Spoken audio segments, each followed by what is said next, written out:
Helio was in the leading edge of everything. He was ready for anything, until the fight he had with Kimura. He fought the first round of 10 minutes, and Kimura could not defeat him. In the third minute of the second round, Kimura got him in an arm lock, and Carlos threw in the towel. Kimura wanted to take Helio to Japan. He said he never thought that a fighter existed in the world with that kind of class. It was Helio. He was the kingpin. The creator of Brazilian Jiu-Jitsu? Man, as far as I know, I am the creator. Give me a break. Some people say that Carlos Gracie introduced Jiu-Jitsu to Brazil. It wasn't Carlos Gracie who introduced it. The introduction of Jiu-Jitsu in Brazil was done by Count Koma, Maeda Koma, a Japanese man who during a tour around the world stopped in Pará, Belém do Pará, and settled over there as a chief of a Japanese immigration colony. He developed a relationship with my father, who had influence with politicians. And with that story of Jiu-Jitsu being good, my brother Carlos was part of a group of students that the Japanese had. In other words, Carlos was a student of Count Koma. With the passing of time, my father, after the death of my grandfather, came to Rio de Janeiro. Carlos came along and he did not have a specific profession. To his friends, however, he would say Jiu-Jitsu was a very efficient art that could do this and that. He got a group of friends from the Bank of Brazil and started teaching them classes. He tried doing a few fights because the word got out that he knew how to fight. He did a couple of fights against a couple of individuals. One was at the YMCA against a very strong black guy that didn't know anything, and Carlos could not defeat the guy. He wasn't really a competitor. He was more of a technician that knew some moves. The jiu-jitsu that he knew was not enough to defeat a black fighter. After that, he had another match with Manuel Rufino dos Santos. Again, he did not win. It was a draw. At this time, I was already starting, and so was my brother, Jorge. He decided to get Carlos out of the fighting business because the jiu-jitsu that he knew was not up to date. I did not know much, and they did not teach me. I used to sit and watch Carlos teaching class. I used to have a problem with vertigo and ended up getting out of school because I would faint every day. There was a big confusion. I convinced my mother to let me stop studying. Then, for lack of something to do, I would watch my brother teach class. I did not have a special motivation to teach classes, nor thought that Jiu-Jitsu was what it is today. And with this, after a year and a half, I became a little parrot. I knew everything by heart, not only the questions, but also the answers, the advice he would give, etc. As a matter of fact, I must tell you, Carlos was like a second father to me because my father had separated from my mother and went to Sao Paulo, and I, at 13 years old, went to live with Carlos. From 13 to 16, watching him teach classes, I learned the jiu-jitsu stuff, the things he used to say, etc. I was never too excited about the moves because the things I saw were not of major importance for me, but I memorized everything. One fine day, he was late for a class and a student arrived, the director of the Bank of Brazil, and I said, "Look, Dr. Mario, Carlos is not here. Would you like me to teach you a class? Go through the program?" And he said, "Sure, let's go play." When Carlos arrived, Mario said, "I already had a class. You don't have to apologize. From now on, if you don't mind, I'm going to have classes with Helio." Carlos was not much of a hard worker. Actually, he liked the idea because there was one less student he had to teach, so I started teaching for him. He started giving me his students, and in the end, he wasn't teaching anymore. I had a problem. As a matter of fact, more than one problem. First, I knew everything by heart. I knew how to explain and say the words, but I didn't feel comfortable doing the moves because I could not adapt to the way he was applying the techniques. So I started to adapt jiu-jitsu to me. creating a jiu-jitsu that was a little different. Better yet, a lot different. I started honing it and made a jiu-jitsu just for myself. And this jiu-jitsu started giving me an increased efficiency. One day, this guy showed up very strong, Edgar Santos Rocha. I was a young man, about 16. Santos Rocha arrived and Carlos had me spar with him. When I threw him, he was a heavy man, almost 220 pounds, 195 pounds. I fell and the man choked me from behind. I was turned belly up on top of him and the guy was choking me. I was turning purple. He crossed his legs and I gave him a leg lock and he tapped out. Carlos was very impressed with my victory and sometime later got me another fight against a boxer. And that's how I started my fighting career. Then Carlos got married to a young woman who became the mother of Carlson, Robson, all this little group that I raised. At this time, Carlos was not even wearing a gi anymore, except to introduce me in public. He became my public relations, my manager. From that point on, I kept honing my technique that today is the one that dominates the world. And my son, Hélio, with the UFC in the United States, which gave our system tremendous publicity so that the whole world now wants to learn jiu-jitsu. And everybody in Brazil wants to move to the United States to sleep in the bed that Hélio has made. Carlos was my manager. And he knew I did not like to tap out. He told me, I will only allow you to fight Kimura if you promise that if he catches you with a good move, you will tap out. I agreed. If he caught me with a good move, I would tap out. Although he knew I did not like the idea of tapping out. Somewhere in the middle of the fight, during the second round, Kimura was able to catch me sideways. He was very strong. Because we fought for about a round and a half, and in the second round he got me sideways, almost on my back, and crossed both legs above my waist. He was choking my neck and I was blocking with one hand. With his leg, he was squeezing my ribs. With this pressure, I could not breathe. I wanted to breathe, but my lungs could not expand. I felt I was going to pass out because I couldn't breathe, and I remembered the promise I made. And I thought to myself, this is not a good technique. I'm not going to tap. If it was a clean move, like an arm lock or a choke, I would tap out. But it's not. I decided not to tap and then I passed out. He used a lot of strength and he was already getting tired. And eventually had to let go. When released, my lungs inhaled. I was able to breathe and woke up. When I woke up, he was already mounted on top of me and complimenting me. You're good. I didn't say a word, kept defending myself, and he attacked. The fight went on. Then he caught me in an arm lock, the same one it felt like he had caught me in about 10 or 15 times. And I had been able to escape, but I was already getting tired. And Carlos worried that I might not tap with this arm lock. Carlos threw in the towel. At the time, I decided not to tap because that was not a clean technique. I was embarrassed to say that I tapped because of some pressure on my tummy. When I fought Kimura, the local press was against it because I already had defeated the number 2 man in the world. But I wanted to have a feel for the Japanese jiu-jitsu. I didn't fight because I wanted the fame of winning, since I knew I couldn't defeat Kimura. I was about 42, did not have the stamina of youth, but I wanted to experience the type of jiu-jitsu he knew, since he was the best in Japan. When the fight was over, I was convinced that they were beginners in comparison to my jiu-jitsu.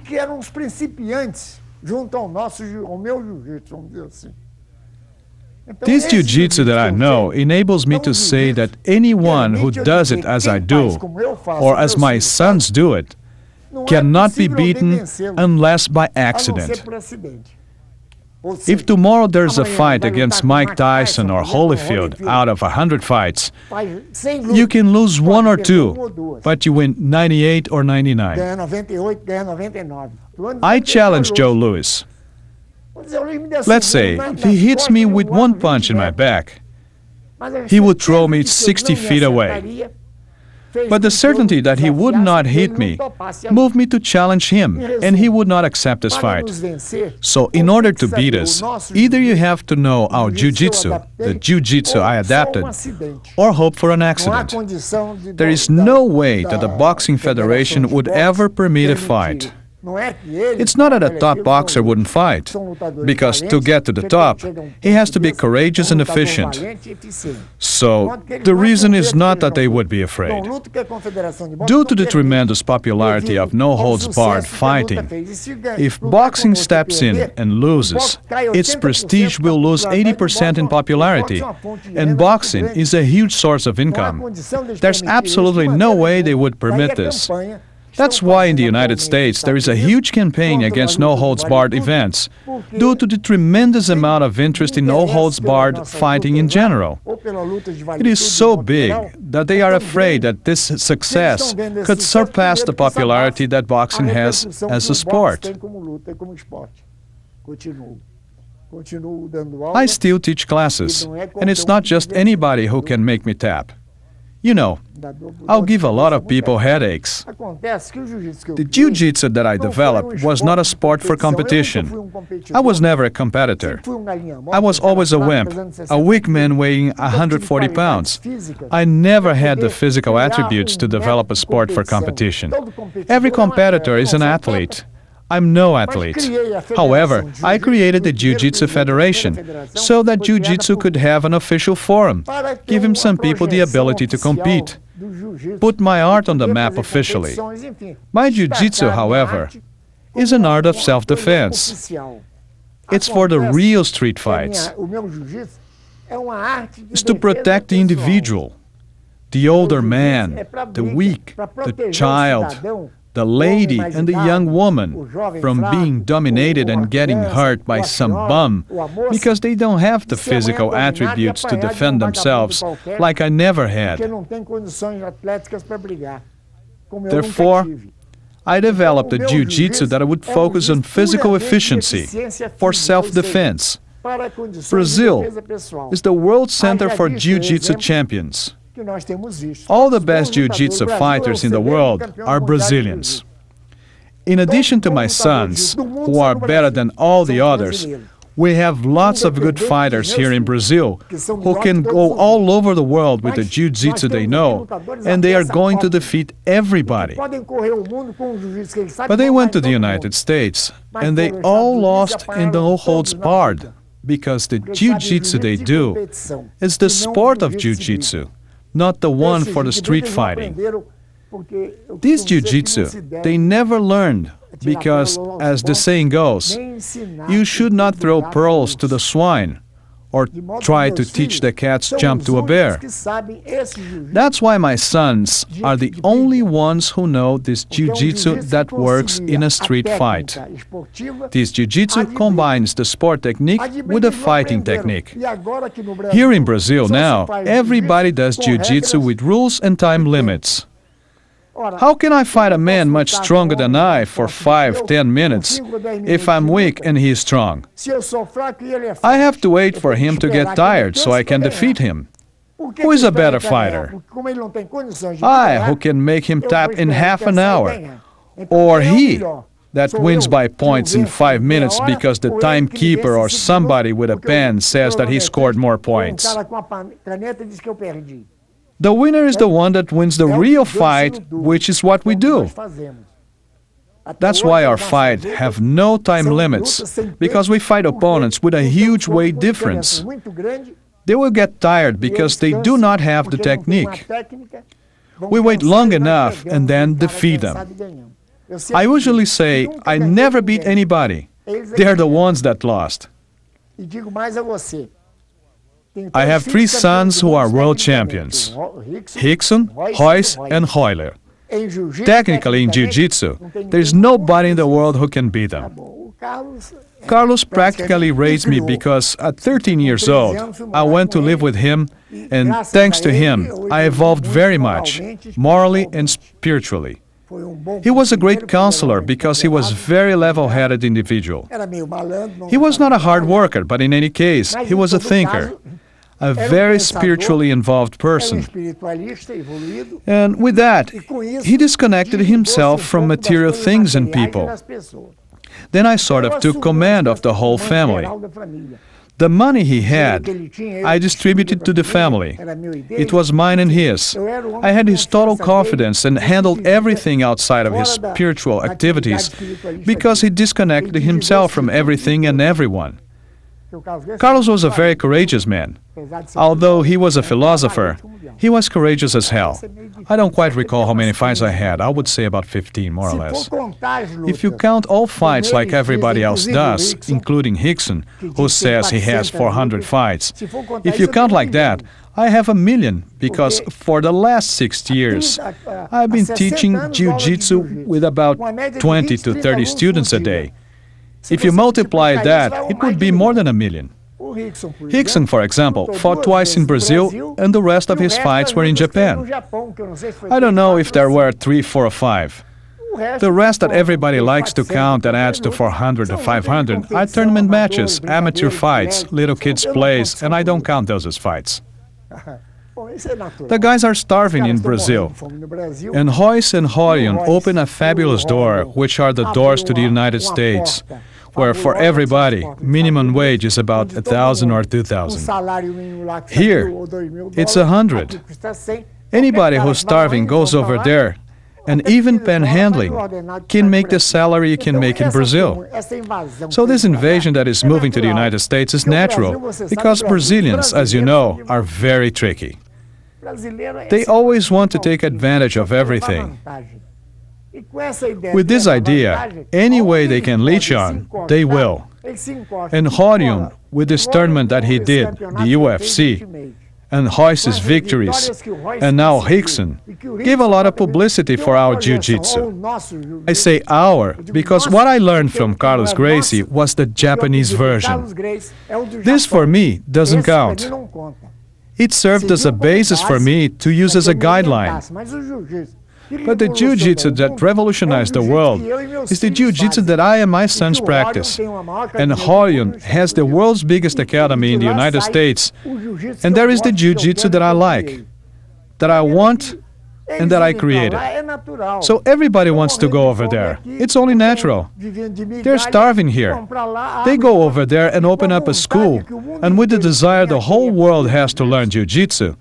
What's happening is that anybody who gets there and puts jiu-jitsu over their door will generate a lot of curiosity. Everybody's going to try to learn, even if the jiu-jitsu is not good, but they're going to test it. So they're testing every kind of jiu-jitsu because they want to get where we are. And thank God, they're never going to get there. Everybody now is selling red belts, blue belts, all kinds of degrees and selling certificates. Didn't you see Carlson's son is selling a certificate in the United States? To anyone who buys 4 or 5 of his tapes, he'll give a certificate as an instructor. What else do you want? Is there a bigger con artist than this? And he's a Gracie, son of Carlson Gracie, and they're selling it. The American people who are innocent are excited with the work that Horion has done with jiu-jitsu, and buy this stuff, think they are going to learn with it. They're actually doing a job in a way good for us, because they are teaching it wrong, and people that learn that way are never going to get where we are. If you look at it this way, it's good. But this kind of dishonesty, I do not approve of. I already elected Horion my representative in all areas. Not only because he's my oldest son, but because he's the one who is more dedicated to jiu-jitsu for what jiu-jitsu is and the way I like it. He is a level-headed man, and sometimes people call him radical. But I'm more radical than he is. As a matter of fact, I think he's very tolerant. There are things he does that I would not do. But anyway, he's the only man that follows my guidelines the way I want, and that makes me happy. So I elected him a while back, the only individual who can certify instructors while I'm alive and after I die. To the decent citizen, to the executive, to children, to women, and to every weak individual who wants to learn self-defense or martial arts, we will teach everything we know. We will teach everything I know in 50 classes. All you have to do is pay the price and commit to the learning. Let's not confuse this student with those presumptuous ones who want to become teachers, because my own sons, who were born with me and since 3 years old have been doing jiu-jitsu, only got their certificates after practicing their teaching skill for 10 years. Now an individual comes by my academy, spends 5 or 6 months or a year, and then leaves calling himself a jiu-jitsu teacher. There's no way. Because for me, the instructor's skill is not the learning of the movements. It's in the philosophy behind the movements. In Brazil, unfortunately, it's very difficult to find someone with the morals that I expect to become an instructor at my academy. That's the problem. Jiu-jitsu in Brazil was only learned through me, because Carlos Gracie never put a gi on to teach class to anyone, especially to his sons. When his children were born, I was already teaching classes instead of him, better than him, and not one of them learned from him. So this is the deal. To know jiu-jitsu is one thing. Be able to pass it on is another. I wish the children of Carlos were able to put up with my radical approach and my demanding, exaggerated, and honest way of working. For convenience and other reasons, as time went by, they moved on and opened their own schools, teaching their own way. If they could not keep up with me, with my working habits, my way of thinking, imagine everyone else. Royce, who said that the best in the family was my youngest daughter because she could get anything out of me while the others couldn't. Every teacher of jiu-jitsu that does not have my certificate is not a jiu-jitsu teacher, because I know that they do not teach the stand-up self-defense, either because they don't know it or because they think it's too much work. The ones in the United States should continue with HUN and his academy, because they are not going to find anywhere else what they can find there. I owe everything to jiu-jitsu. I was a weak kid, temperamental, nervous, and with complexes. I couldn't stand for someone to even look at me on the street. I wanted to be courageous, and I thought that to be courageous, I shouldn't be afraid to fight. What happened is that when I learned jiu-jitsu, I stopped fighting.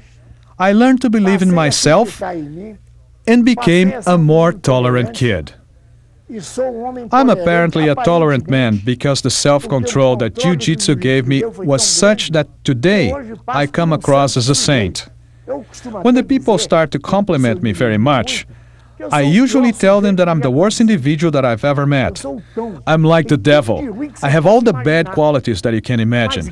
But thanks to jiu-jitsu, to the confidence that it instilled in me, I believe in myself so much that I think it would be unfair for me to even raise my voice to someone.